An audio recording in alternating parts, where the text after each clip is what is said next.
चलिए भाई, once again hello and welcome. आज की क्लास शुरू करते हैं। अगला चैप्टर का नाम है चैप्टर नंबर 11। नाम क्या है इसका? Dual nature of radiation and matter.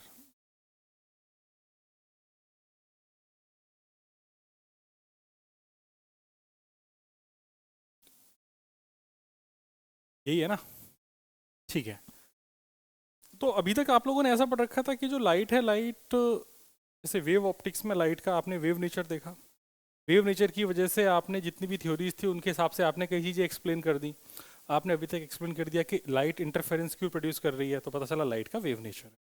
Diffraction क्यों प्रोड्यूस हो रहा है? वेव नेचर की वजह से। लाइट में पोलराइजेशन क्यों हो रहा है? वेव की वजह से। यहाँ तक कोई प्रॉब्लम की बात नहीं है। लेकिन ऐसा पाया गया कि अगर आप कोई भी एक मेटल की शीट लें या मेटल की कोई भी प्लेट लें, और मेटल की प्लेट लेने का मतलब है कि इसके पास ढेर सारे फ्री इलेक्ट्रॉन्स हैं, और इतने सारे फ्री इलेक्ट्रॉन्स हैं तो कुछ फ्री इलेक्ट्रॉन्स इसकी सरफेस पर भी होंगे। हाँ, है ना? पूरे अंदर भी होंगे लेकिन कुछ सरफेस पर भी होंगे। अब अगर यहाँ पर कोई भी अगर लाइट डाली जाए, तो कोई भी लाइट डालने पे ऐसा हो रहा है कि जो इलेक्ट्रॉन्स हैं, ये इलेक्ट्रॉन यहाँ से निकलना शुरू हो गए। किधर भी जा रहे हैं जहाँ उनकी मर्जी है, कोई पर्टिकुलर डायरेक्शन नहीं है। लेकिन जो भी लाइट गैस पे इसके ऊपर गिर रही है, लाइट के गिरने के बाद ये इलेक्ट्रॉन्स उस लाइट से एनर्जी लेते हैं और एनर्जी लेके निकल जाते हैं। इस बात को प्रूव करने की कोशिश की गई कि भाई ऐसा वेव की वजह से हो रहा है क्या।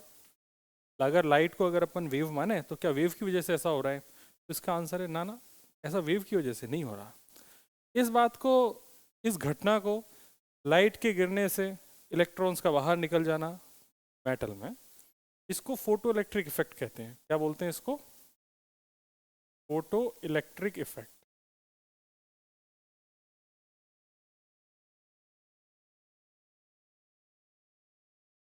ठीक है।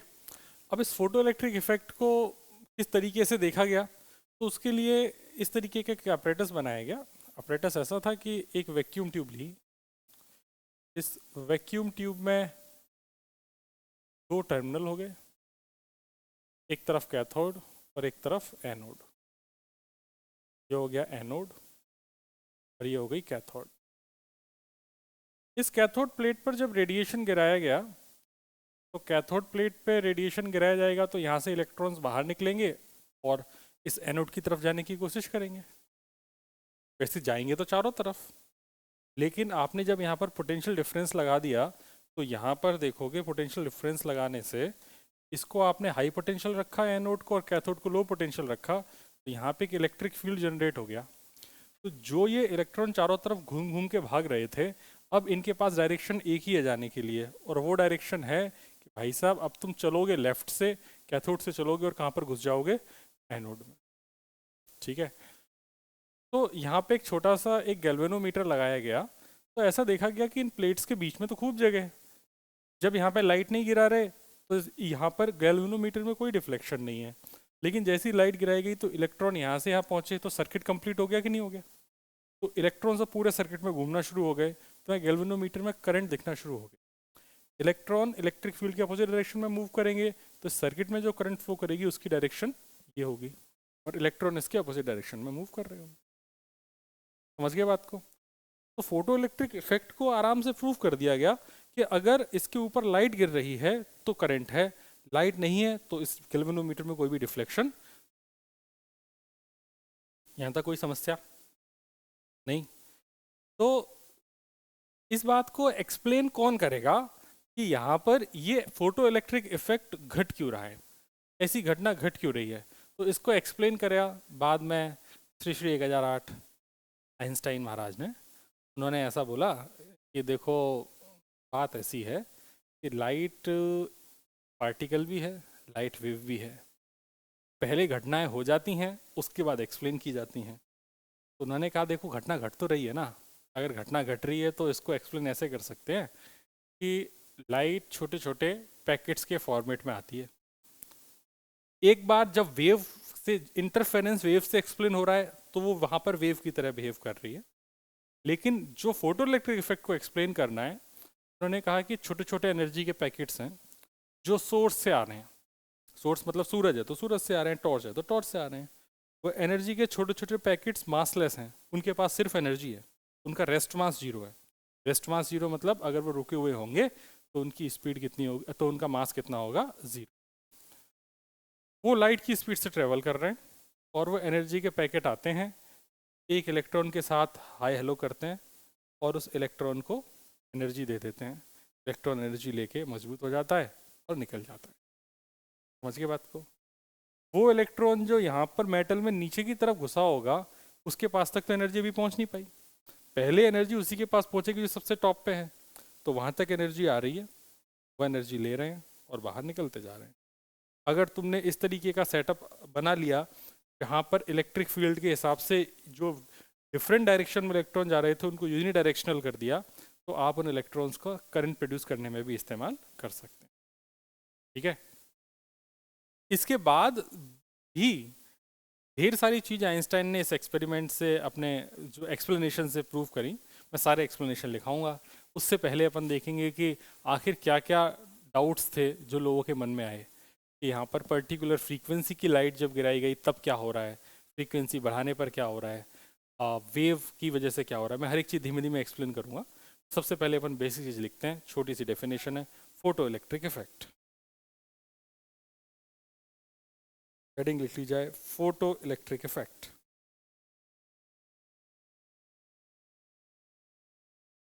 Phenomena of ejecting electrons, phenomena of ejecting electrons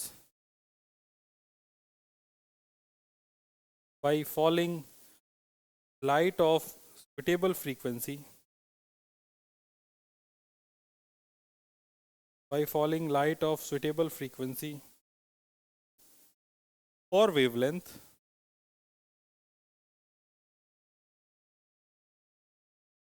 on a metal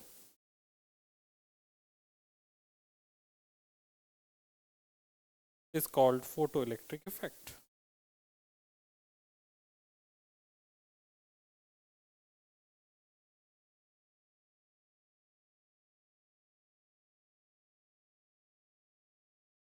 Ejected electrons are called photoelectrons. Ejected electrons are called photoelectrons. Ejected electrons are called photoelectrons.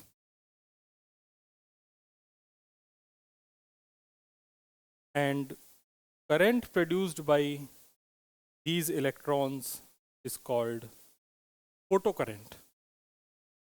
And current produced by these electrons is called photocurrent.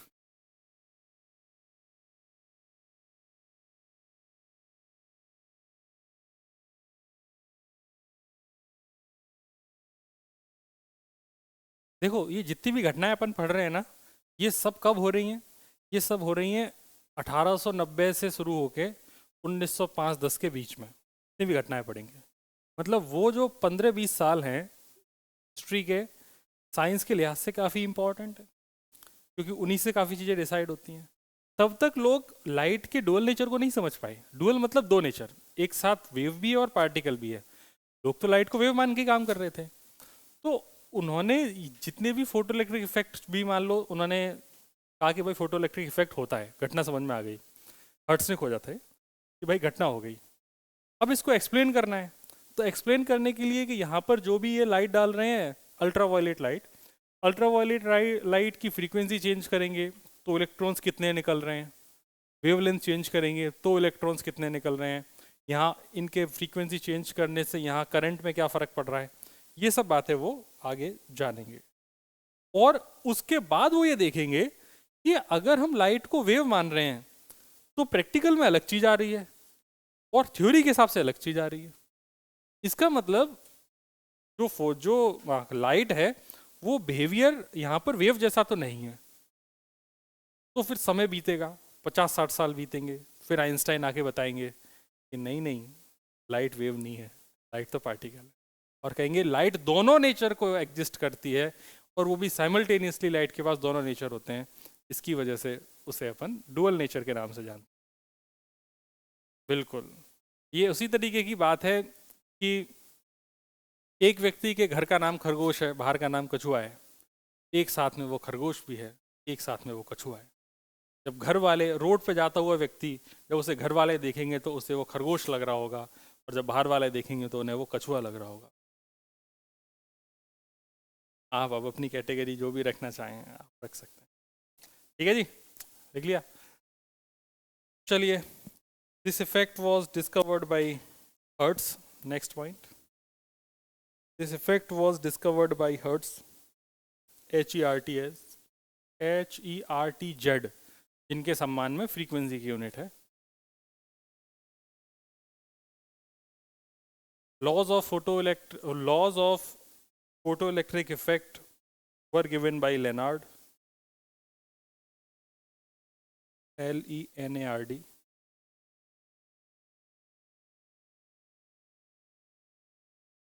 and it was explained by Einstein, and it was explained by Einstein. Einstein की spelling तो पता ही होगी तुम्हें, EINSTEIN, Einstein, Einstein जो भी बोले आप। It was explained by Einstein using quantum theory of light, using quantum theory of light.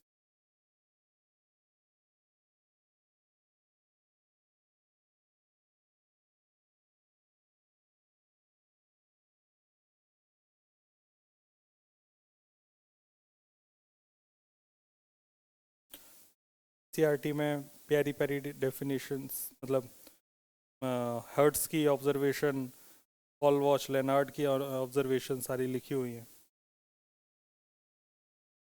चलो, अपन उन सारी ऑब्जर्वेशन को किनारे लात मार के रखेंगे और हम आगे बढ़ेंगे, चित्र बनाएंगे, दोनों चित्र बना लेंगे।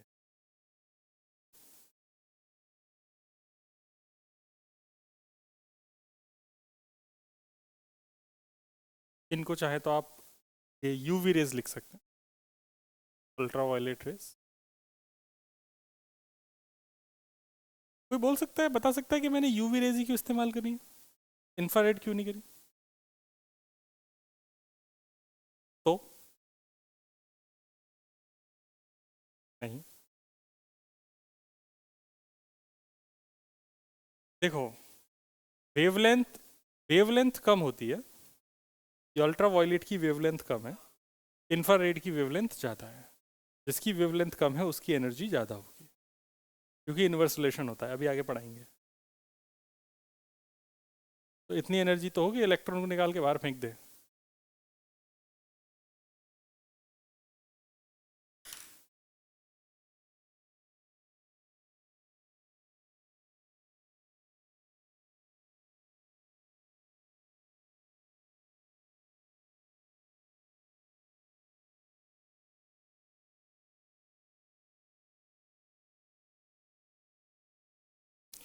मुझे लगता है कि ये तीनों एक्सपेरिमेंट एनसीईआरटी में दिए गए हैं, तो मैं इनकी थ्योरी आपको लिखा दूं, है ना? लिखा देते हैं।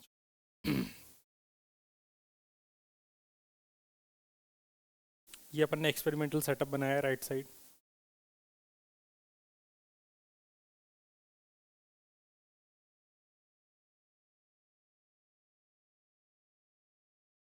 हम्म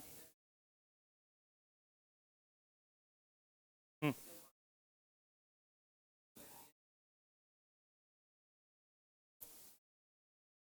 हम्म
डिफरेंट एक्सपेरिमेंट्स हेडिंग लिखती जाए, डिफरेंट एक्सपेरिमेंट्स, तीनों एक्सपेरिमेंट में लिखा देता हूँ, डिफरेंट एक्सपेरिमेंट्स।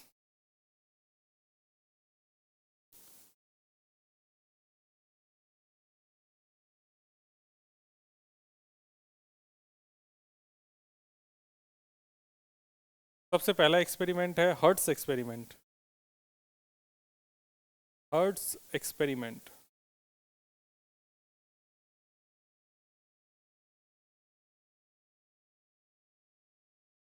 इसके अंदर लिख लो, Hertz observe that, Hertz observe that when ultraviolet rays, when ultraviolet rays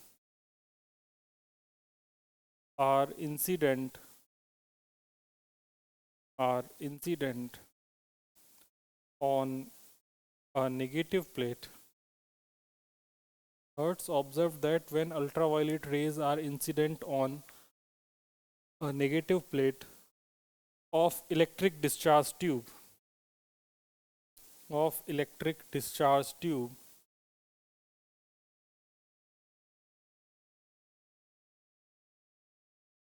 then conduction take place, then conduction takes place easily in the tube, easily in the tube.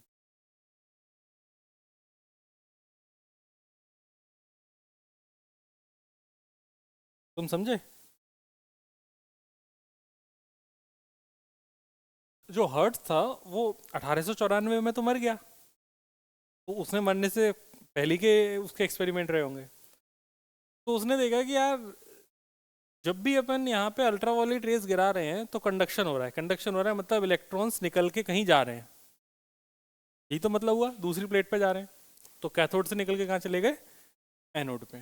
Cathode मतलब negative terminal हो गया, low potential, और anode मतलब high potential हो गया। तो ये काम उसने हर्ट्ज ने कर दिया। अगला लिखो hall watch experiment, HALLWACH, HALLWACH, hall watch experiment.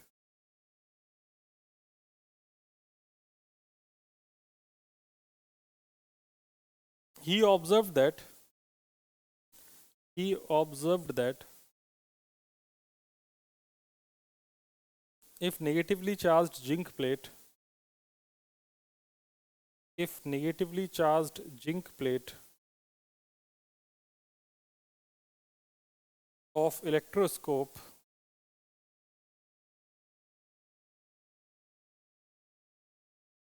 is illuminated by UV light, is illuminated by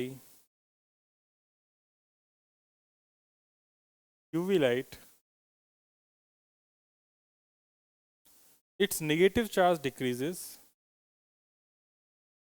its negative charge decreases and becomes neutral, and becomes neutral, and after some time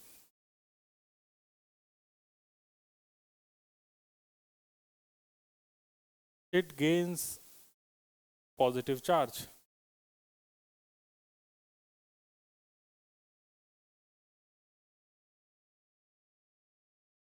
चलो समझ में आ गया? नहीं आया ना? देखो ये जो तुम्हारी जो नेगेटिव प्लेट इलेक्ट्रॉन जो अपन ने शीट रखी है ना, ये लेफ्ट वाली, इस पे यूवी लाइट आई। अगर मान लो इस पे पहले से नेगेटिव चार्ज होता, हाँ सुनते जाओ, अगर मान लो इस पे पहले से नेगेटिव चार्ज होता, इसका मतलब एक्सिस में क्या है? इलेक्ट्रॉन। नेगेटिव चार्ज का मतलब एक्सिस में इलेक्ट्रॉन है, इलेक्ट्रॉन्स ही निकल रहे हैं, तो नेगेटिव चार्ज धीमे धीमे कम होगा। एक वक्त ऐसा आएगा कि चार्ज कितना हो जाएगा? जीरो, और इलेक्ट्रॉन बाहर निकाल लोगे तो कैसा चार्ज आ जाएगा? पॉजिटिव। ये बात किसने ऑब्जर्व करी? Hall watch. ठीक है, सेम एक्सपेरिमेंट है लेकिन सब लोगों की ऑब्जर्वेशंस अलग अलग। Next, Lenard experiment.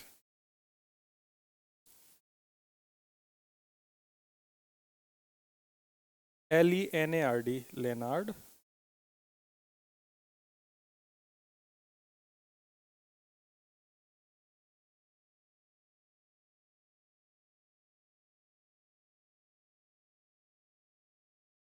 Lennard experiment में क्या कह रहा है? He told that when UV rays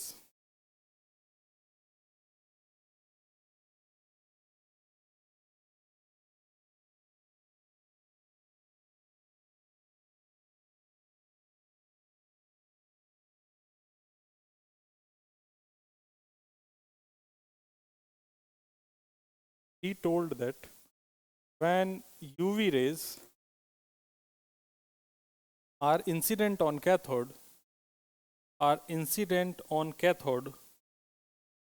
cathode की स्पेलिंग में मैंने शायद ई नहीं लिखा उधर, कैथोड में ई और आता है लास्ट में, देख लेना। Are incident on cathode comma electrons are ejected, electrons are ejected, निकल लिए electron, tata bye bye. These electrons are attracted by anode. These electrons are attracted by anode and due to complete path of photoelectrons and due to complete path of photoelectrons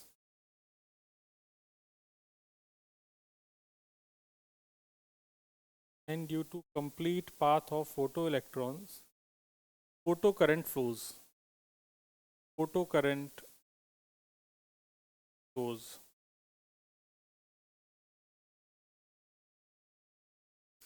ठीक है, कहानी समझ में आ गई? यही जो अपन ने पढ़ा है इस बात को लिखा है, तो ये सेटअप का सबसे बेस्ट यूज लेनार्ड ने किया है। व्हेन यूवी रेज, इसी में कंटिन्यूशन में फुल स्टॉप के बाद, when UV rays are incident on anode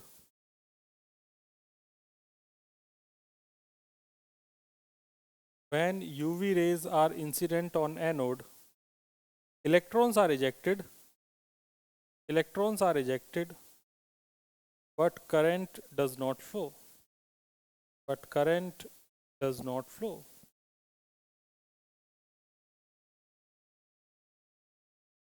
समझे आप लोग? हिलू ब्रदर, गोट इट। अरे मतलब अब अगर यूवी रेस को कैथोड की बजाय एनोड पे गिराया जाए तो वो ऑलरेडी पॉजिटिव चार्ज है, ऑलरेडी उसमें इलेक्ट्रॉन की डिफिशियंसी है, और इलेक्ट्रॉन निकाल लोगे तो और इलेक्ट्रॉन की डिफिशियंसी हो जाएगी, और इलेक्ट्रॉन तो इलेक्ट्रिक फील्ड के अपोजिट ही मूव करेंगे, तो वो कैथोड पे तो कभी पहुंच ही नहीं पाएंगे, तो इससे सर्किट में कोई भी करंट फ्लो होने वाली नहीं है। चलिए अगली हेडिंग लिखी जाए, ये तीनों एक्सपेरिमेंट्स खत्म हो गए। अगली हेडिंग लिखी जाए work function. Work function, function इसका साइन होता है फाई, वर्क फंक्शन इसका साइन होता है फाई। ठीक है, minimum energy required, minimum energy required by an electron, minimum energy required by an electron to escape from the metal surface, to escape from the metal surface।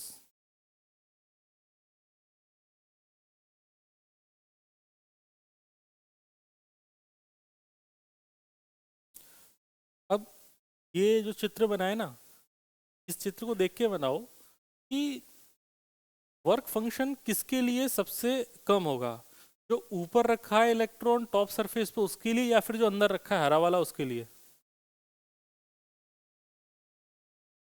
किसके लिए कम होगा ये पूछा है, इधर इधर ये लेफ्ट वाले फिगर में। जो क्वेश्चन ये है कि अगर यहाँ पे मुझे वर्क फंक्शन निकालना है तो वर्क फंक्शन मिनिमम किसके लिए होगा, वो इलेक्ट्रॉन जो सरफेस पे ऊपर रखा है या जो इलेक्ट्रॉन जो अंदर दबा हुआ है? ऊपर वाला, क्योंकि उससे तो ऑलरेडी छत पे है, अब तो बस छत से उसे एयर लिफ्ट करना है। लेकिन जो इलेक्ट्रॉन अंदर है मेटल ब्लॉक के, उसको तो पहले निकाल के कहाँ लेके आना पड़ेगा, सरफेस पे, और फिर उसे लेके आपको भेजना पड़ेगा सरफेस के बाद। तो मिनिमम वर्क फंक्शन उसके लिए होता है जो सरफेस के ऊपर रखा हुआ इलेक्ट्रॉन है। ठीक है, चलो next point.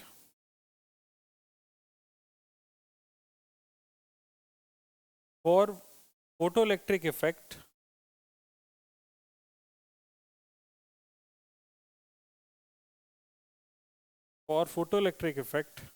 light of short wavelength,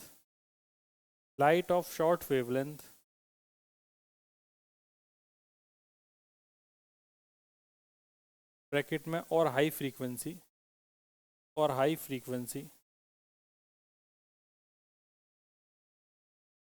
is more effective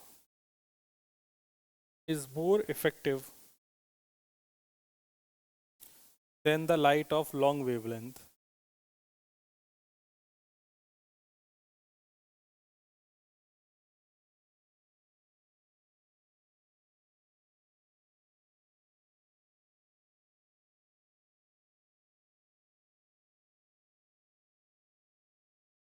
bracket में और लो फ्रीक्वेंसी.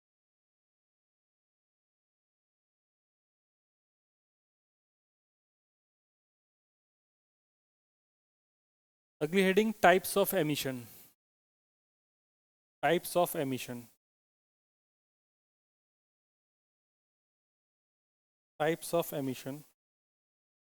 सबसे पहला लिखा जाए thermionic emission. THERMONIC.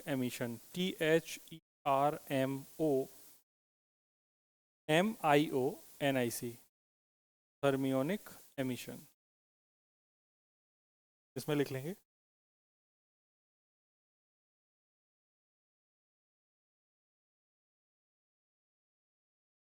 by suitably heating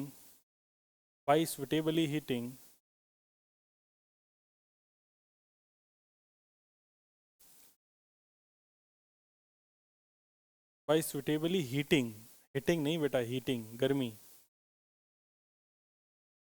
by suitably heating sufficient thermal energy can be imparted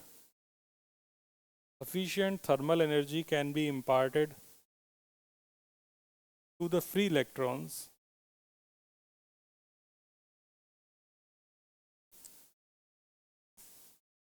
to enable them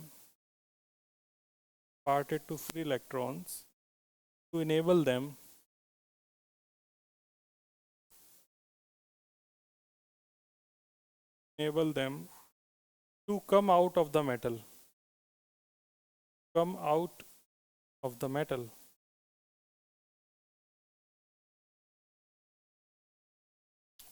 ठीक है. नेक्स्ट. ये मतलब क्या कह रहा है कि इलेक्ट्रॉन को जरूरी थोड़ी तुम यूवी लाइट से ही करो, हीट कर दो, मेटल प्लेट को हीट कर दो. इलेक्ट्रॉन को एनर्जी तो देनी है, तो इलेक्ट्रॉन को एनर्जी देने के कई तरीके हो सकते हैं. तुम हीट कर दो. दूसरा तरीका स्ट्रॉन्ग इलेक्ट्रिक फील्ड में रख दो, तो भी इलेक्ट्रॉन निकल के बाहर भाग जाएंगे. तीसरा तरीका ये वाला है. Got it. चलो दूसरा लिख दो field emission.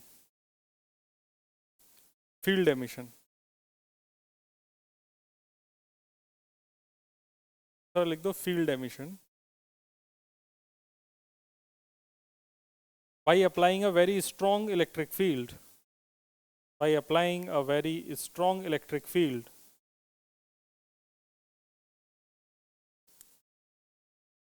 of order 10 raised to power 8 volt per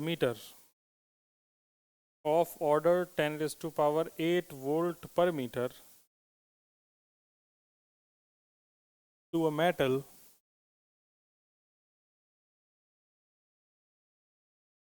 electrons can be pulled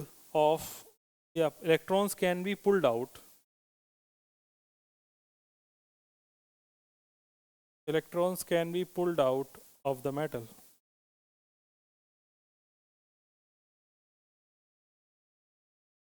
आपने स्पार्क प्लग सुना है? स्पार्क प्लग बाइक वगैरह में यूज होता है, कार स्टार्ट करने में यूज होता है. उसमें यही कॉन्सेप्ट इस्तेमाल होता है. हाई इलेक्ट्रिक फील्ड प्रोड्यूस करते हैं, इलेक्ट्रॉन्स को बाहर निकालते हैं, स्पार्किंग होना शुरू हो जाती है. ठीक है ना. नेक्स्ट तीसरा है फोटो इलेक्ट्रिक एमिशन. ये मैं नहीं लिखाऊंगा, ये तो तुम्हें पता ही है. फोटो इलेक्ट्रिक एमिशन तो पूरा पढ़ाई दिया कि सुटेबल वेवलेंथ की लाइट वाइट, वो पूरी कहानी. अब अपन इसको नहीं लिखाएंगे. ठीक है दोस्त. आगे लिखी जाए heading quantum theory. Quantum theory.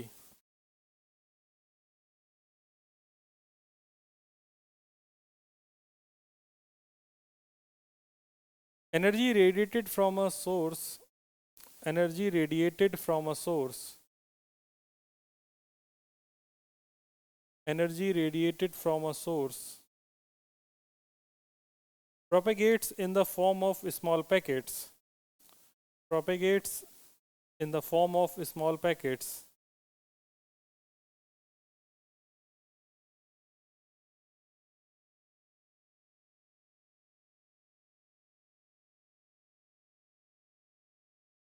and these are known as photons, and these are known as photons, photons समझ गए? These are known as photons, H-O-T-O-N-S. According to Planck, according to Planck, अब आओ भाई यहाँ से प्लैंक, अब तुम्हारे धीमे धीमे मैथ्स को इंट्रोड्यूस करेंगे। प्लैंक ने ऐसा बोला कि जो भी फोटोन की एनर्जी है वो उस फोटोन की फ्रीक्वेंसी के प्रोपोर्शनल होती है। तो इस स्टेटमेंट को लिख दो, कंप्लीट कर लो। ये एनर्जी ऑफ क्या लिखा? According to Planck, energy of a photon, energy of a photon is proportional to frequency of radiation.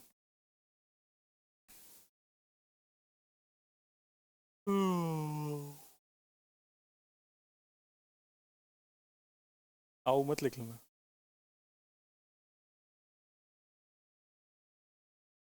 Photon is directly proportional to the frequency of radiation. ठीक है, ये सब आप पहले से जानते हैं, जो भी मैं बात अब बोलने जा रहा हूँ। ये दोनों चित्र तो बना ही लिया आपने। आप लोग जानते हैं नहीं जानते?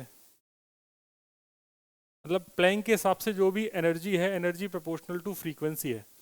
फ्रीक्वेंसी का नोटेशन होता है न्यू, पता है क्या? ठीक, अगर यहाँ प्रोपोर्शनलिटी हटाएंगे तो यहाँ प्लैंक कांस्टेंट आ जाएगा, जो कि हो जाएगा एच न्यू, और एच की वैल्यू होती है 6.62 इंटू 10⁻⁻34 जूल सेकेंड। ओके, फिर इसके बाद यहाँ पे हम बात कर लेंगे E is equal to h nu, ये तो आपको याद ही रखना है। और फिर यहाँ पर आपको और क्या क्या पता होना चाहिए? तो आपको पता होना चाहिए कि बचपन में पढ़ा था आपने वेव के लिए V is equal to f lambda, पढ़ा था कि नहीं पढ़ा था? तो V is equal to f lambda wave के लिए पढ़ा था। उसको अब यहाँ पर अपन मॉडर्न फिजिक्स के हिसाब से देखेंगे। तो लाइट तो जो भी रेडिएशन स्पीड ऑफ लाइट से ट्रेवल करेगा, फ्रीक्वेंसी को आपने न्यू मान लिया, वेवलेंथ हो गई लैम्डा, तो न्यू की वैल्यू कितनी हो गई? C upon lambda. इसको उठा के ऊपर रख देंगे तो एनर्जी हो जाएगी मेरे पास SC बाई लैम्डा। ये दोनों ही फॉर्मूले हैं जो आपके इस्तेमाल हो। ठीक है, फिर उसके बाद बात आती है मोमेंटम ऑफ फोटोन की। पहले समझ लो फिर लिखना।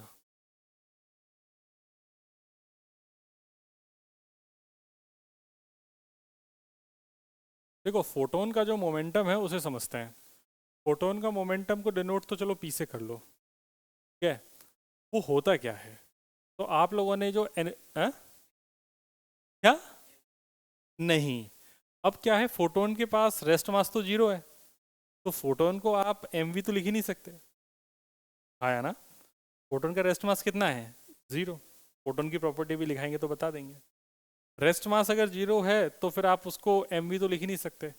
तो फोटोन को यहाँ लिखा क्या जाएगा? तो एनर्जी होती है h बाई पी। ठीक है, तो वहां से अगर तुम देखोगे तो p क्या है तुम्हारे पास? लैम्डा बाई सी। ठीक है, तो इसको यहाँ पे अगर तुम लिखना भी चाहो एनर्जी को, तो एनर्जी हो जाएगी, इसको पावर को स्मॉल, पावर बोल रहे हैं, मोमेंटम को स्मॉल पी लिख दो, हो जाएगा h बाई स्मॉल, ये हो जाएगी इसकी। ठीक है, चलो।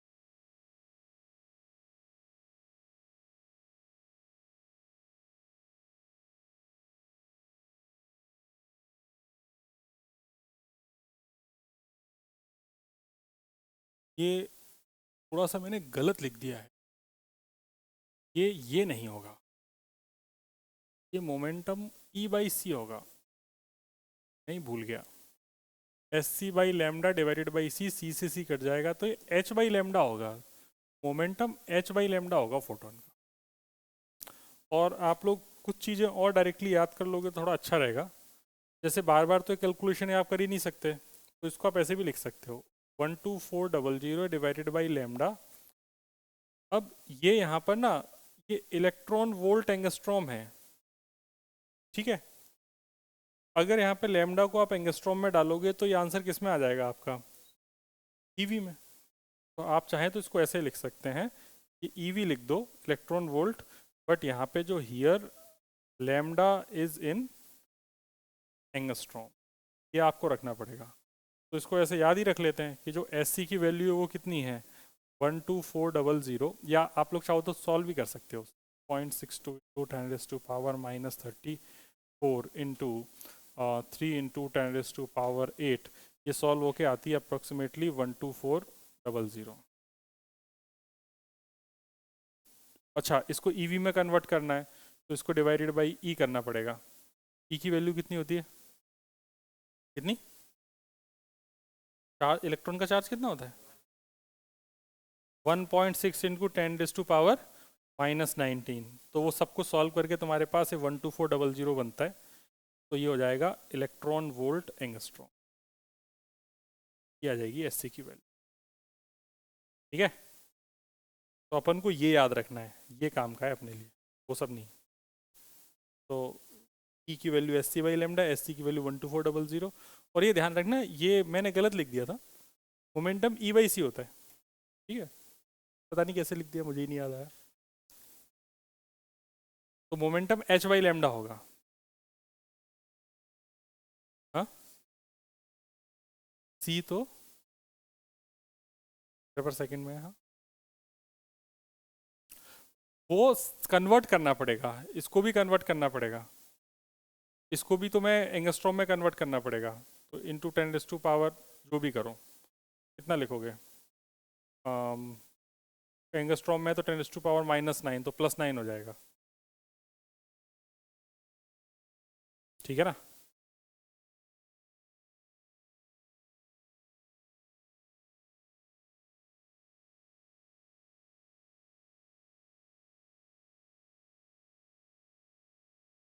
हाँ, अब आ जाएगा सही, 9 और 8 17, 17 बचा ऊपर,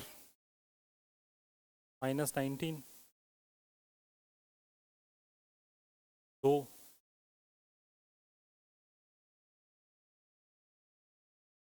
तो मैं नैनो लिखा, अरे यार प्रिंटिंग एरर, नैनो नैनो नहीं है, एंगस्ट्रॉम है, और -10 क्यों होगा, +10 रखेंगे ना। अब देखो अब कितना हो रहा है, 10 और 8 18, और कितना हो गया 18, और नीचे कितना होता है -19, तो -19, 19, 24, 14, 15 और 18, हाँ नहीं सही है, ऊपर 1000 आ जाएगा, परफेक्ट है, डन, अब सही है, ठीक है। तो यहाँ तक कोई प्रॉब्लम की बात है ही नहीं। तो अपन को एक तो मोमेंटम पता चल गया फोटोन का मोमेंटम होता है एच बाई लेमडा, या मोमेंटम लिखने का सही तरीका है ई बाई सी। क्या सही तरीका है, ई बाई सी। एक तो मोमेंटम पता चल गया, दूसरा अपन को एनर्जी पता चल गई फोटोन की, और क्या क्या पता कर सकते हैं फोटोन का, अगली हेडिंग लिखी जाए,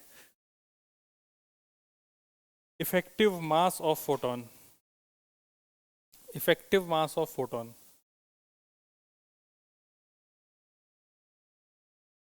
effective mass of photon.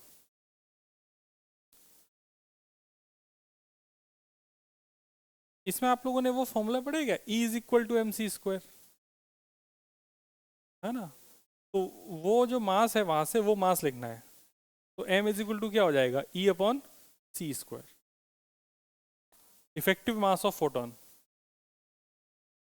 Effective mass of photon, अब पता तो है ही आपको ये, इसमें कोई महान काम नहीं है। E is equal to m c square से अगर m लिखेंगे तो m मेरे पास आ जाएगा E अपॉन सी स्क्वायर, और E की वैल्यू डाल देंगे s C by lambda upon c square, इससे कट जाएगा तो बचेगा h अपॉन लेमडा सी। ठीक है, तो तुम ये देखो कि जो मास है वो मास प्रोपोर्शनल टू है 1 लेमडा के, क्योंकि h भी कांस्टेंट है, c भी कांस्टेंट है। मतलब ऐसी वेव जिनकी वेवलेंथ ज़्यादा है उनका मास रेस्ट, उनका जो इफेक्टिव मास है वो कम होगा उनके फोटोन का। और दूसरी कहानी,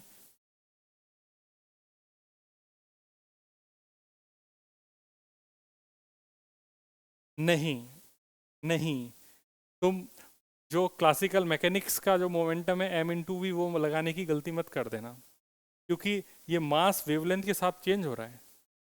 रेस्ट मास ऑफ फोटोन, ये वो बात है, इज इक्वल टू जीरो। मतलब अभी तक क्या हो रहा था कि तुमने, हाँ अभी तक क्या हो रहा था कि तुम कोई भी ऑब्जेक्ट को चाहे फेक हो चाहे उसे नचा के एक प्लेनेट से दूसरे प्लेनेट भेज दो, उसका मास चेंज नहीं हो रहा था। लेकिन अब मास चेंज हो जाएगा, स्पीड चेंज होने के साथ साथ मास चेंज हो जाएगा। वेवलेंथ हर एक वेव के लिए अलग अलग होगी, उसके फोटोन का मास अलग हो जाएगा। ठीक है ना, तो ध्यान रखना इस चीज़ का। चलो आगे लिखो, इंटेंसिटी ऑफ लाइट, अगली हेडिंग।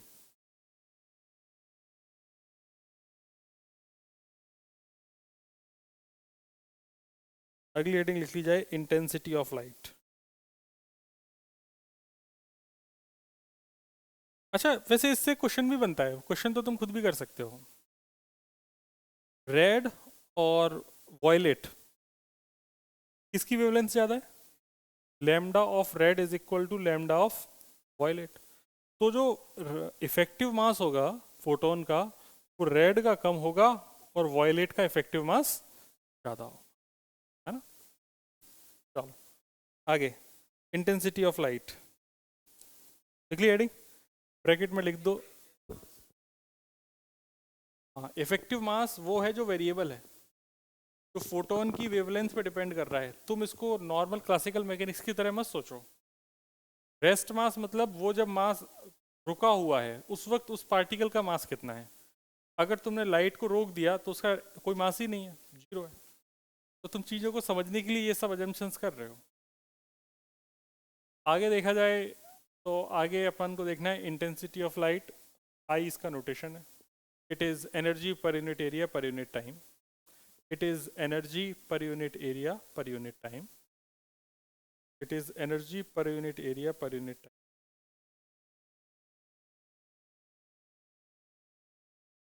तब आई हो जाएगा आपके पास energy per unit area per unit time.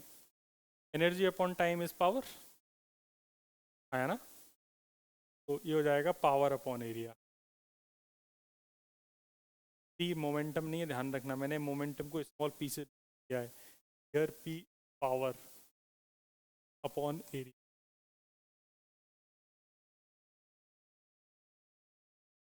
Unit लिख लो अपने हिसाब से, यूनिट, डायमेंशन भी लिख लेना। क्या होनी चाहिए यूनिट? पर मीटर स्क्वायर सेकेंड।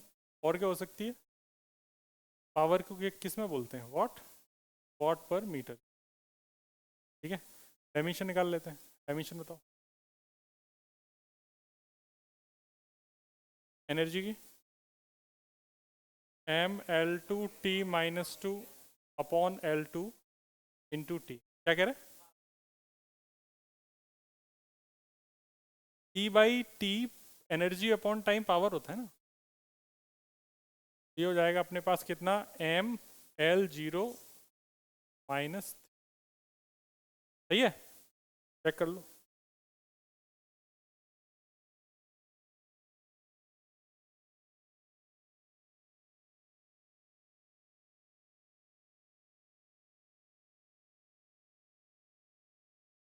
चलिए अगली कुछ कुछ नोटेशन लिख लेंगे। एक नोटेशन लिखा जाएगा capital P, power of source. E is power of source, A is area, T is time taken. T is power of source, A is area, small t is time taken. Capital N is, ये important है capital N. Number of photons incident in t time. Number of photons incident in t time.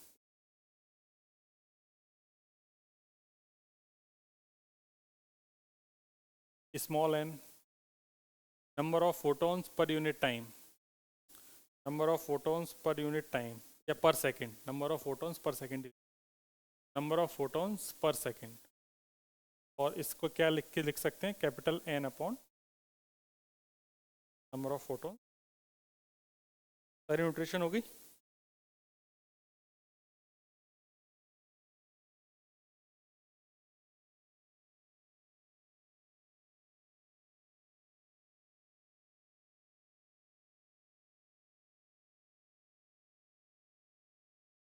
शुक्र. देखो भाई, थोड़ा सा अलग कहानी है तो थोड़ा देखना. मैंने यहाँ पे डिब्बे में जो बंद किया है, ये क्या लिखा हुआ है? ये लिखा हुआ है intensity equal to energy per unit area per unit time is equal to power upon area. ये लिखा है. एरिया से एरिया अगर उड़ा दूँ, मेरे पास लिखा हुआ है इंटेंसिटी लिखी हुई है अभी भी, मतलब इंटेंसिटी नहीं लिखी, एक रिलेशन लिखा हुआ है. अब एनर्जी तो एक फोटोन के पास कितनी एनर्जी होगी? H nu. ठीक.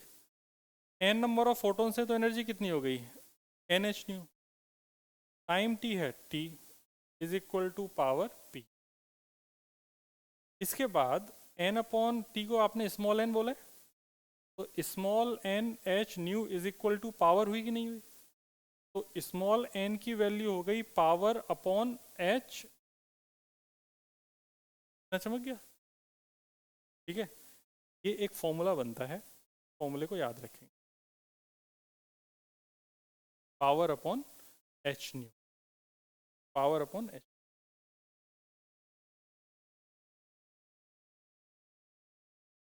ठीक है.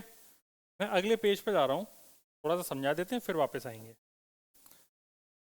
तुमने यहाँ पर n is equal to power upon h nu निकाला. न्यू तो तुम्हें पहले से पता है. न्यू तुम्हारे पास फ्रीक्वेंसी कितनी थी? c बाई लेमडा है ना. एस सी की वैल्यू तुम ऑलरेडी निकाल चुके हो. एस सी की वैल्यू, हाँ हाँ, सारी वैल्यू चिपकाने के बाद तुम यहाँ पे ये जो सॉल्व होके आता है वो आता है 5 इंटू 10⁻²4 इंटू ई लेमडा. अब ये याद किए कैसे समझा जाता है कि एक लैम्डा वेवलेंथ की लाइट अगर किसी एरिया पे गिर रही है तो उसकी पावर कुछ भी होगी. तो बोलता है कि बताओ नंबर ऑफ फोटोन्स पर यूनिट टाइम कितने गिर. ठीक है. नंबर ऑफ फोटोन्स पर यूनिट टाइम मतलब वो कैपिटल एन बाई टी है, स्मॉल एन पूछने की इच्छा रखता है. उसका फॉर्मूला बन गया है डायरेक्टली 5 इंटू 10⁻²4 इंटू.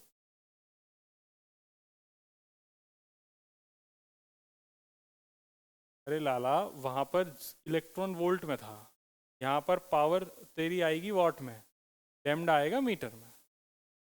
ठीक है. हाँ, ध्यान रखना. छाप लेंगे.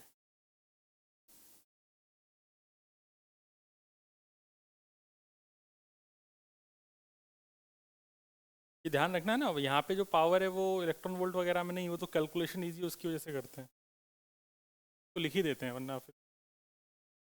पावर इन वॉट और per second and lambda in metre.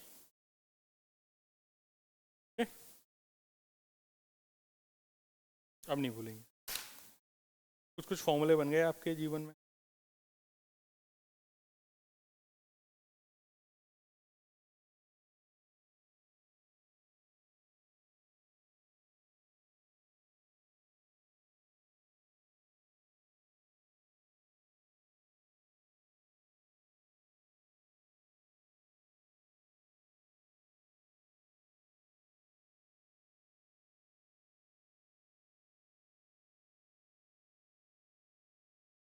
NCERT में अगर देखा जाए तो ये सब चीज़ों पे बेस्ड एक भी क्वेश्चन मुझे तो है तो थोड़े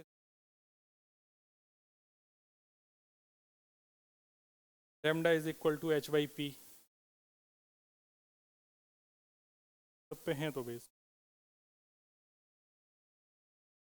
equal to h by lambda lambda is equal to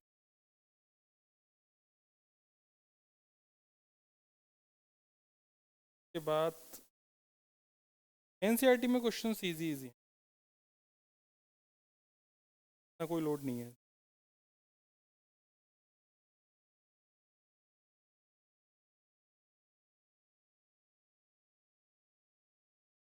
चलो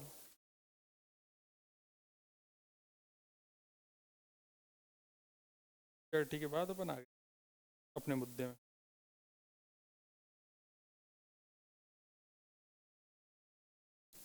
हेडिंग लिखी जाए radiation force and radiation pressure. Radiation force और रेडिएशन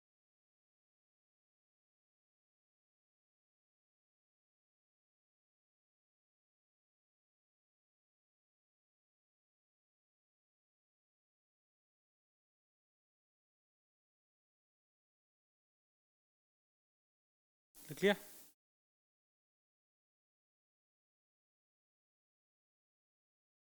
डन। चलो अब देखो यार ये एक सरफेस है ठीक है। दो केस हो सकते हैं कि एक फोटोन आया टकराया और वापस चला गया। अगर ये पहले इसका जो मोमेंटम है पी इनिशियल वो एच बाई लेमडा है, टकराने के बाद इसका जो मोमेंटम है वो माइनस एच बाई लेमडा है क्योंकि डायरेक्शन अपोजिट होगी। तो यहाँ पर जो चेंज इन मोमेंटम है, चेंज इन मोमेंटम कितना हो गया? चेंज इन मोमेंटम हो गया अपोजिट डायरेक्शन में तो ऐड हो जाएगा, that is P final minus P initial हो जाएगा minus H by lambda minus H by lambda हो गया माइनस एच बाई लेमडा। यहाँ तक चेंज इन मोमेंटम में कोई डाउट? ये एक फोटोन की बात हुई। ऐसे ही अगर मैं बात करूँ for n photons, delta p होगा उसकी वैल्यू कितनी हो जाएगी? Minus two n h by lambda. अब अगर तुमको फोर्स लिखना है तो फोर्स होता है change in momentum upon change in time. मान लो यहाँ पे टी टाइम का अगर इंटरेक्शन है तो हो जाएगा minus two n h by lambda divided by t. Capital N by t को अपन क्या लिखते हैं? H by lambda minus small n लिख देते हैं। स्मॉल एन तुमने उधर क्या निकाला है? P lambda by s c हो जाएगा minus two h by lambda p lambda by h c. S से एच कट गया, लेमडा से लेमडा कट गया, हमारे पास जो फोर्स है वो कितना आ गया? Minus two by c. Minus sign क्या बता रहा है? वो तो डायरेक्शन बता रहा है, ये सिर्फ डायरेक्शन बता रहा है और कुछ नहीं। इसका मतलब अगर मैं फोर्स लिखूं तो फोर्स का मेरे पास फॉर्मूला हो गया कितना? टू पी बाई सी। कितना चमक गया? ये कब है? जब ये परफेक्टली रिफ्लेक्शन है। तो ऐसा एक केस में मान लूँ कि अगर फोटोन टकराने के बाद एकदम परफेक्टली रिफ्लेक्ट हो जाता है, परफेक्टली रिफ्लेक्शन के केस में ऐसा हो रहा है। लेकिन अगर मैं यहीं पर ऐसा बोलूँ कि नहीं यार मुझे ना परफेक्टली रिफ्लेक्शन नहीं मिला, मुझे एब्जॉर्प्शन हो गया। एब्जॉर्प्शन का मतलब है कि जो भी फोटोन गया वो उस प्लेट ने खा लिया, प्लेट ने कहा मैं वापस करने वाली नहीं हूँ। उस केस में जो इंसिडेंट फोटोन है उसके पास तो मोमेंटम है, जो लौट के आ रहा है उसके पास कोई भी मोमेंटम नहीं है क्योंकि वो लौट के नहीं आया। तो तुम्हारे पास सिर्फ इंसिडेंट इंसिडेंट है, तो बस इस पूरी चीज़ में क्या चेंज हो जाएगा? टू हट जाएगा बस। बाकी सब चीज़ें सेम रहेगी, ये पहली वाली टर्म हर बार क्या हो जाएगी? हट जाएगी। तो टू हट जाएगा। तो इस केस में मैं फोर्स को डायरेक्टली लिख रहा हूँ, उस केस में फोर्स हो जाएगा power upon speed of light.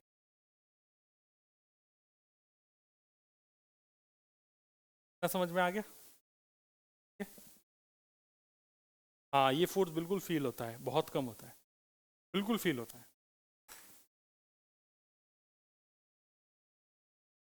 बिल्कुल। कोई भी लाइट अगर तुम्हारे ऊपर आ रही है, तुम्हारे ऊपर फोर्स लग रहा है।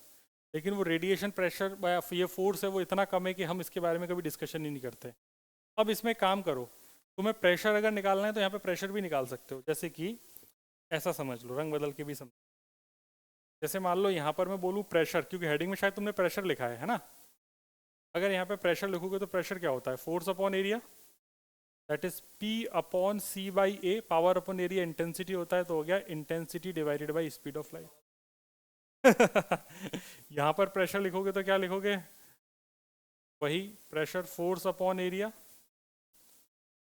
फोर्स है तुम्हारे पास 2/C इंटू ए, P/A होता है इंटेंसिटी, दैट इज 2I/C। तो इंटेंसिटी और फोर्स ये दोनों भी, हाँ रेडिएशन प्रेशर और फोर्स ये दोनों भी अपन ने निकाले।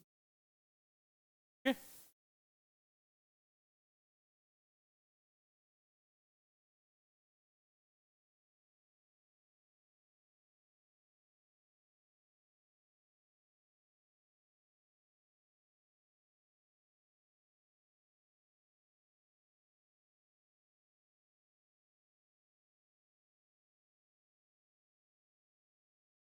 ये जो हिस्सा है ना, ये वाला जो हेडिंग लिखी है तुमने, रेडिएशन प्रेशर इंटेंसिटी, इस पर लिख लेना जीत, बोर्ड के लिए नहीं है।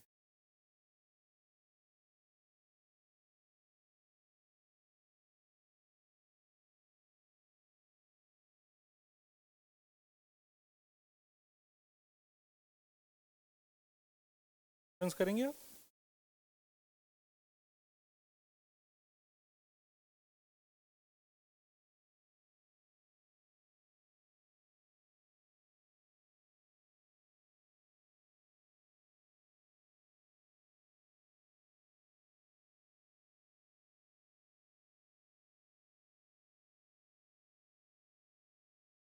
बिल्कुल क्वेश्चन का दौर शुरू करे किया जाए। देखा जाए, wavelength of radiation is 4000 angstrom. Radiation of wavelength of radiation is 4000 angstrom.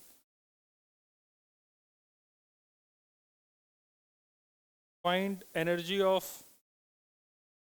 photon. Find energy of photon in eV and joule. Find energy of photon in eV and joule. eV और joule दोनों में अपन को इसकी energy पता करनी है।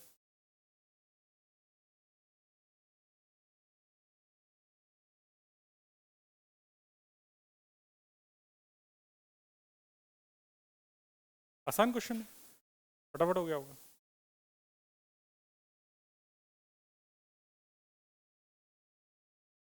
ये पढ़ रखा है अपन ने,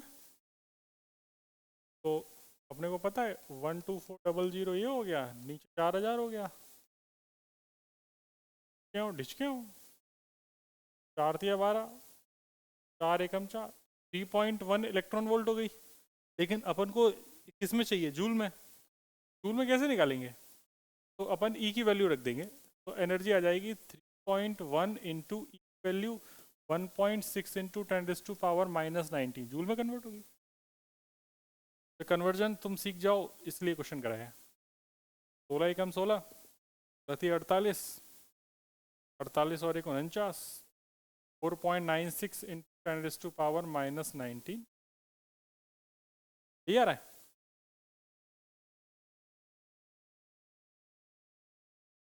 अगला question, the power of a bulb is 60 milliwatt.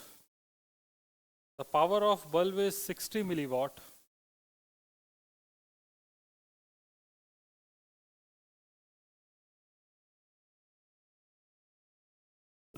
And the wavelength of light is 6000 angstrom. And wavelength of light is 6000 angstrom. Calculate the number of photons per second. Calculate number of photons per second by the bulb. मतलब क्या पूछा है question में, small N. इसका हमने formula पढ़ा था small n का, P lambda by s c, और इसका एक और टर्म पड़ी थी 5 इंटू 10⁻24 इंटू पी लैम्डा। ठीक है, तो अपन ने सॉल्व तो कर ही रखा है। तो अपन इसमें सीधा वैल्यू डालेंगे, तो स्मॉल एन आ जाएगा मेरे पास 5 × 10⁻24। ई की जगह कितना डाल देंगे 60 मिली, मतलब 10⁻³ लैम्डा मीटर में डालना है, ध्यान रखना है। हो जाएगा 6000 × 10⁻⁻10 मिली है ना बेटा, मिली। माइक्रो में 6 होता है, मिली में 3 होता है, माइनस में। माइक्रो -6, मिली -3। तो ये कितना हो गया, तो 6 पंजे 30, 300 तो यही हो गया, पूरे लिख देते हैं। 6 पंजे 30, 300 इंटू 6, ये हो जाएगा -3, -7, -10, ये तो कट ही गया पूरा, तो 10, 14 बच गया। 1800 इंटू 14, मतलब 18 × 10⁻16 ये आ रहा है दोस्त। कितने फोटॉन्स पर सेकंड गिर रहे होंगे बल्ब से, ठीक है।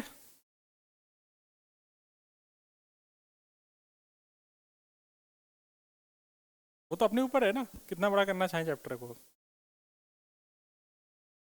अभी तो बहुत है, चलो अब तुम ज़्यादा कह रहे हो तो चलो थ्योरी लिख लेते हैं। अगली हेडिंग लिखी जाए, experimental study of photo electric effect. Experimental study of photo electric effect. Experimental study of photo electric effect by Lennard.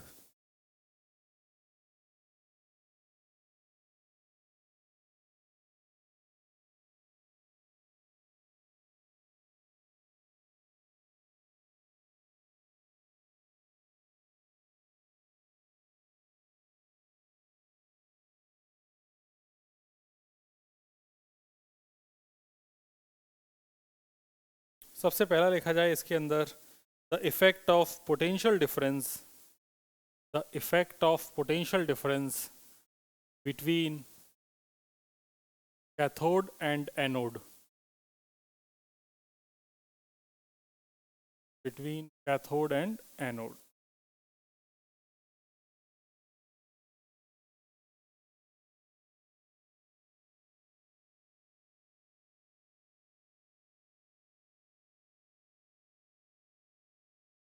ठीक है, बन गया चित्र। बड़ी जल्दी बना देते हैं चित्र तो अपन, पॉजिटिव, नेगेटिव, कैथोड और ये एनोड।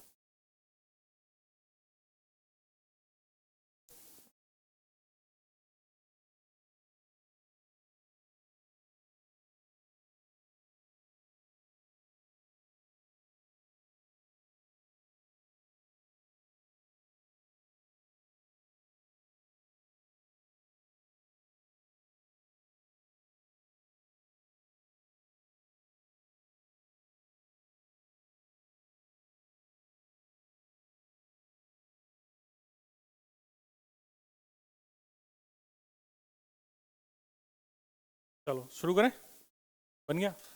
चलो भाई समझना शुरू करते हैं, क्या बात बोली, क्या गेम था। तो गेम ऐसा पाया गया कि यार ये तुम्हारी ये बैटरी है, इसका कुछ ना कुछ पोटेंशियल है, इसका पोटेंशियल बढ़ाते हैं। तो पोटेंशियल बढ़ाने पे आपने इसका जो पॉजिटिव टर्मिनल है इसका पोटेंशियल बढ़ाना शुरू किया। तो क्या हुआ कि शुरू में पोटेंशियल बढ़ा तो करंट बढ़ी, और करंट बढ़ने के बाद पहले तो कुछ करंट थी और उसके बाद एक करंट बढ़ी, और बढ़ने के बाद करंट, अब तुमने कितना भी पोटेंशियल बढ़ाते जाओ करंट बढ़ ही नहीं रही, करंट अपनी मैक्सिमम वैल्यू को अचीव कर चुकी है। तो ये बात समझ में नहीं आई। जनरली जब भी पोटेंशियल बढ़ता है तो करंट बढ़ती है, यहाँ पर ऐसा क्या हो रहा है कि करंट बढ़ ही नहीं रही। तो इसके बारे में ऐसा है कि जब यहाँ पर तुमने एनोड का पोटेंशियल बढ़ा के इतना कर दिया कि उसके बाद करंट का चेंज होना बंद हो गया, वो करंट जो अब चेंज नहीं हो रही, करंट की मैक्सिमम वैल्यू है, उस मैक्सिमम वैल्यू को सैचुरेशन करंट कहते हैं। करंट सैचुरेट हो गई, ठीक है। फिर अगला गेम ये किया गया इस पूरी घटना में कि अब उन्होंने ये वाली साइड को पॉजिटिव और ये वाली साइड को निगेटिव, मतलब एनोड को कर दिया नेगेटिव और कैथोड को कर दिया पॉजिटिव। तो क्या होगा कि अब जो इलेक्ट्रिक फील्ड है, इलेक्ट्रॉन पहले इधर लेफ्ट से राइट जा रहे थे, अब तुमने इलेक्ट्रिक फील्ड को भी इसी डायरेक्शन में कर दिया। जब इलेक्ट्रिक फील्ड को इसी डायरेक्शन में किया तो जो इलेक्ट्रॉन पे फोर्स है वो पीछे की तरफ लगेगा, तो इलेक्ट्रॉन धीमे धीमे कम होते जाएंगे। और एक वक्त ऐसा आएगा कि जब इस सर्किट में कोई भी करंट फ्लो नहीं हो रही होगी। तो मैं चाहूँ तो एक काम करता हूँ, इस वाले चित्र को वापस से दूसरी तरफ से बना देता हूँ, मतलब ये चित्र।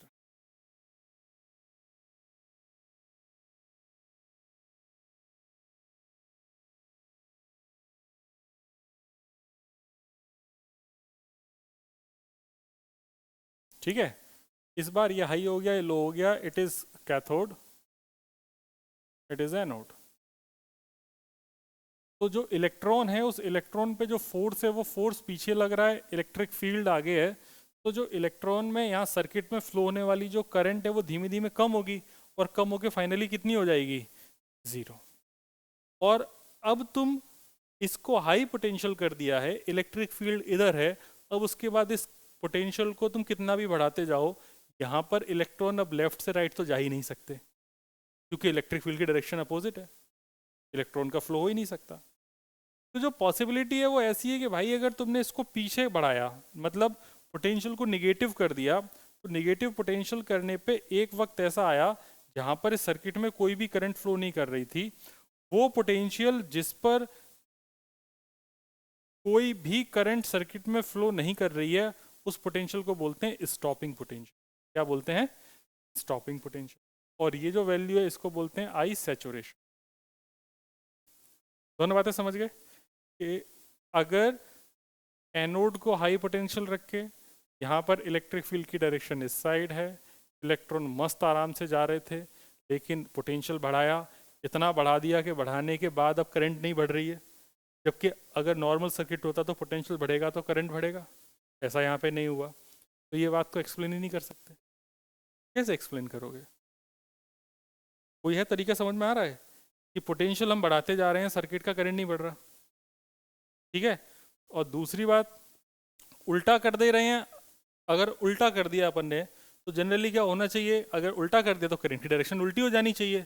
यहाँ पे करंट तो बह रही थी पहले से, करंट धीमे धीमे कम हो के जीरो हो गई, उसके बाद बही नहीं। तो ये दोनों बातें जो नॉर्मल करंट इलेक्ट्रिसिटी अपन ने पढ़ी थी उसके हिसाब से तो नहीं है, यहाँ पे तो कुछ चीज़ें घट गई। इसी बात को अपन इसके अंदर पढ़ेंगे, तो इसमें लिख लिया जाए।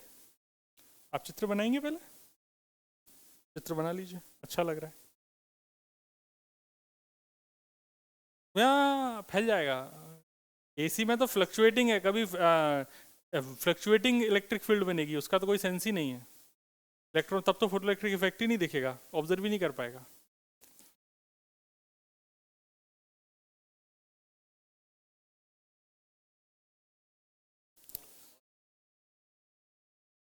है ना? तो मैं इस बात को ना शब्दों में लिखा देता हूँ, जो भी मैंने बोला है ना, इस बात को शब्दों में लिखा देते हैं। शब्दों में लिख लेंगे, light of fixed frequency, light of fixed frequency new and intensity capital I, and intensity capital I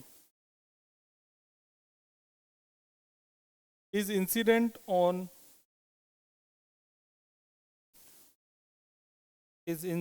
on photoemissive plate, photoemissive plate C, C मतलब कैथोड है ना, photoemissive plate C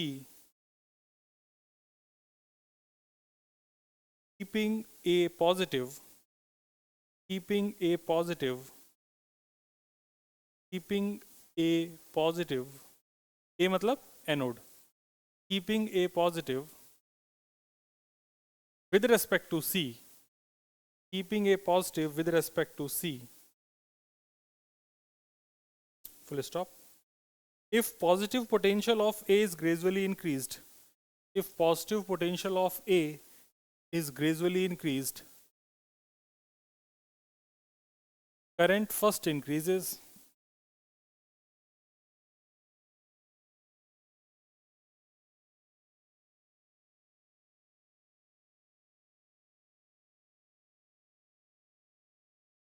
current first increases, then becomes constant, then becomes constant.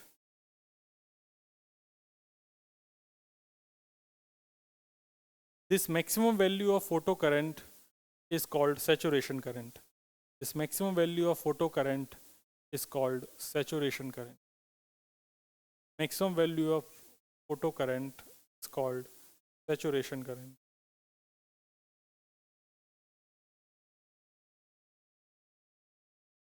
Next line, sir. Now we apply negative potential. Now we apply negative potential to A.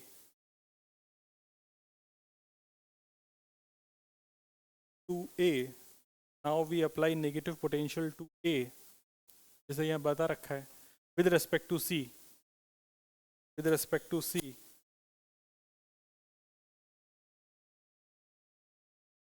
And on increasing it gradually, current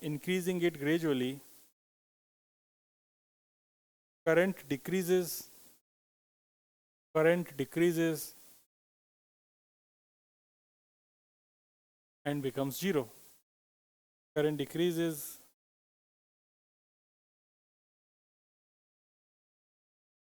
and becomes zero at a certain negative potential. At a certain negative potential. At a certain negative potential. Stop.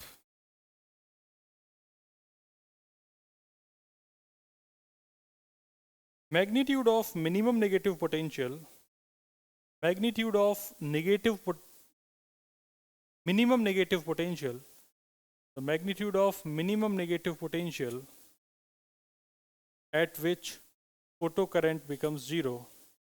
At which photocurrent becomes zero is called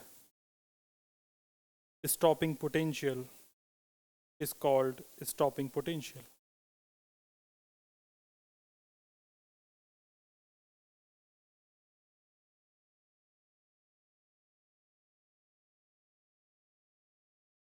ठीक है, stopping potential की बात समझ में आ गई. ठीक है, अब एक चीज जरा थोड़ा विचार करो जो मैं बोल रहा हूँ. स्टॉपिंग पोटेंशियल का मतलब यही तो है कि यहाँ से जो भी इलेक्ट्रॉन अभी इधर कैथोड से एनोड की तरफ जा रहे थे उस इलेक्ट्रॉन को रोकना है. तो अगर हाईएस्ट काइनेटिक एनर्जी वाले इलेक्ट्रॉन को मैंने रोक दिया, शब्द सुनना, अगर हाईएस्ट काइनेटिक एनर्जी वाले इलेक्ट्रॉन को रोक दिया तो उससे कम एनर्जी वाले इलेक्ट्रॉन तो सारे रुक जाएंगे. आया ना.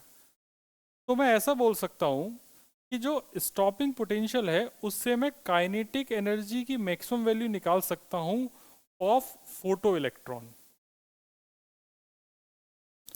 फोटो इलेक्ट्रॉन की मैक्सिमम काइनेटिक एनर्जी निकालने का सिंपल सा तरीका है कि आपने मैक्सिमम काइनेटिक एनर्जी के फोटो इलेक्ट्रॉन को रोक दिया. वो किस पोटेंशियल पे रुका? वी स्टॉपिंग पे. तो वी स्टॉपिंग के करस्पॉन्डिंग उसकी जो एनर्जी होगी वही काइनेटिक एनर्जी के बराबर हो जाएगी. तो वो एनर्जी हो जाएगी E इंटू वी स्टॉपिंग. तो इसको आप EV नॉट भी बोल सकते हैं. काइनेटिक एनर्जी की जो मैक्सिमम वैल्यू होगी किसी भी फोटो इलेक्ट्रॉन की वो EV नॉट के बराबर हो जाएगी. इसका मैं नाम EV नॉट से सम्मानित कर देता हूँ, माइनस V. स्टॉपिंग पोटेंशियल का नोटेशन मैंने V नॉट रख दिया.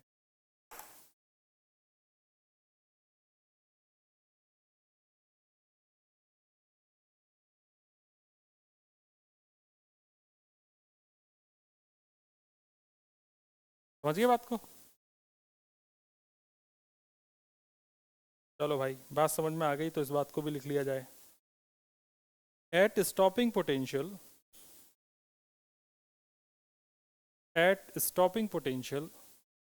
most energetic photoelectrons at stopping potential, most energetic photoelectrons are stopped At stopping potential, most energetic photoelectrons are stopped. It means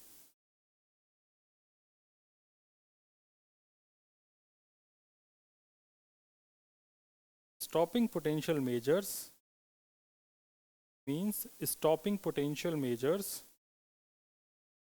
maximum kinetic energy of photoelectron.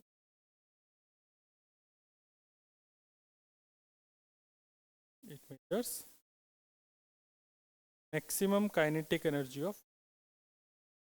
अच्छा, ये जो potential है जो इस बैटरी का है, आप इससे इलेक्ट्रॉन को एक्सेलरेट करा रहे हो, तो इसको एक्सेलरेटिंग पोटेंशियल बोलते हैं। चाहो तो लिख भी लो, V मतलब बैटरी का, V एक्सेलरेटिंग।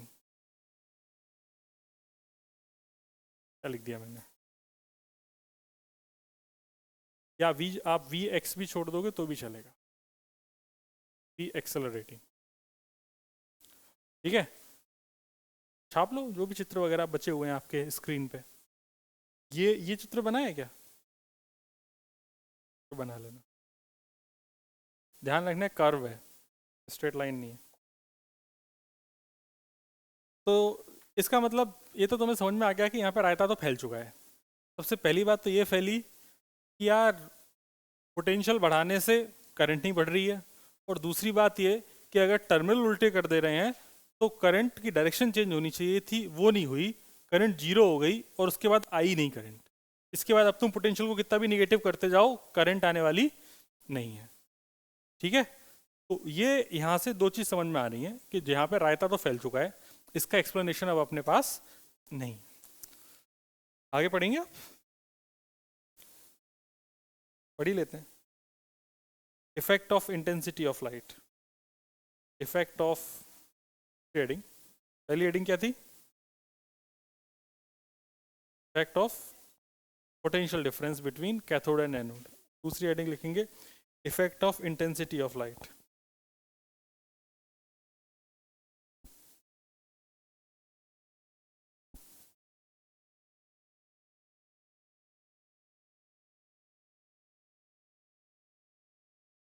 आगे चलें।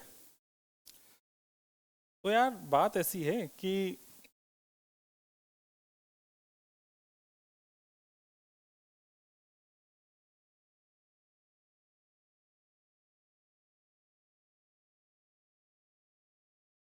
एक ग्राफ दिखाता हूं।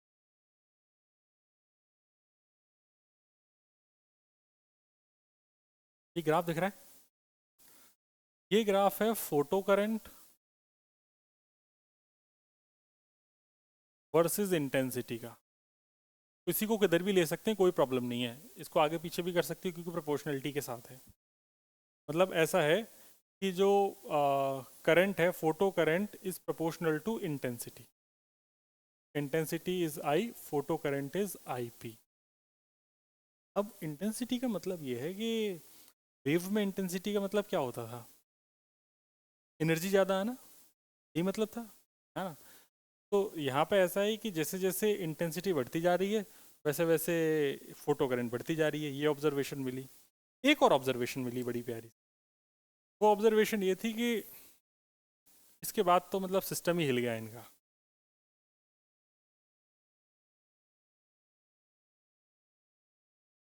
वो ऑब्जर्वेशन उन्होंने ये करी कि अभी आप यहाँ पे क्या लिख रहे थे? फोटो करंट लिख रहे थे ना,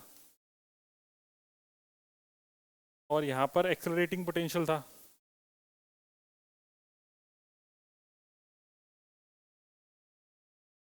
या एनोड का पोटेंशियल था, एक ही बात है। तो उन्होंने इंटेंसिटी बढ़ाई। तो इंटेंसिटी बढ़ाने से क्या हुआ? स्टॉपिंग पोटेंशियल चेंज नहीं हुआ, स्टॉपिंग पोटेंशियल वही का वही रहा, लेकिन सैचुरेशन करंट चेंज हो गई।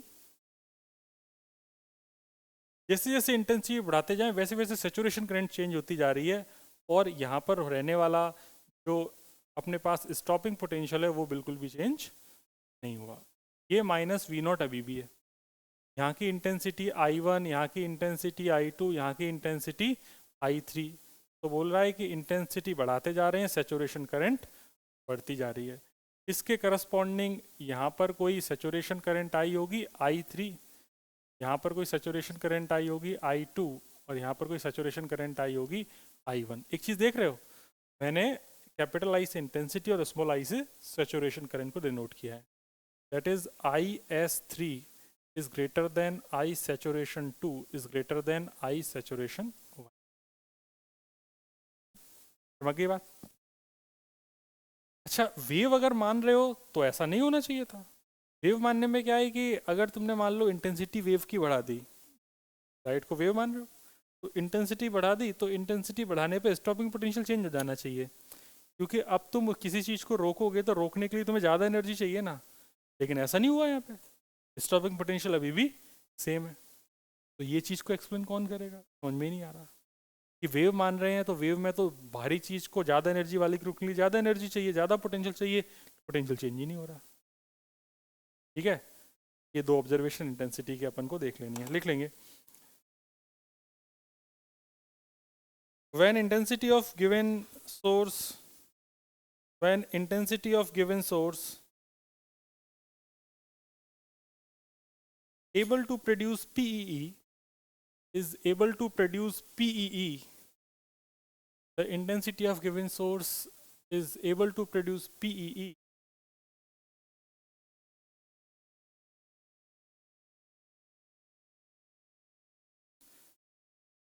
photocurrent, एक minute, when intensity of the given source able to produce PEE is increased,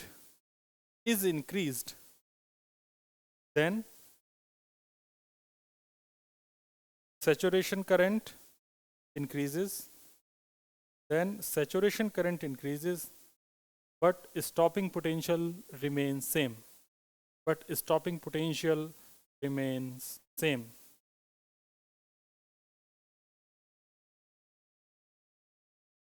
ठीक है, बाकी आप चित्र बना लेंगे आपके सामने। आज की क्लास को यहीं तक रखें। ठीक है दोस्त, आज के लिए इतना ही। Thank you very much. Next class में फिर मिलेंगे, तब तक के लिए शुभ रात्रि।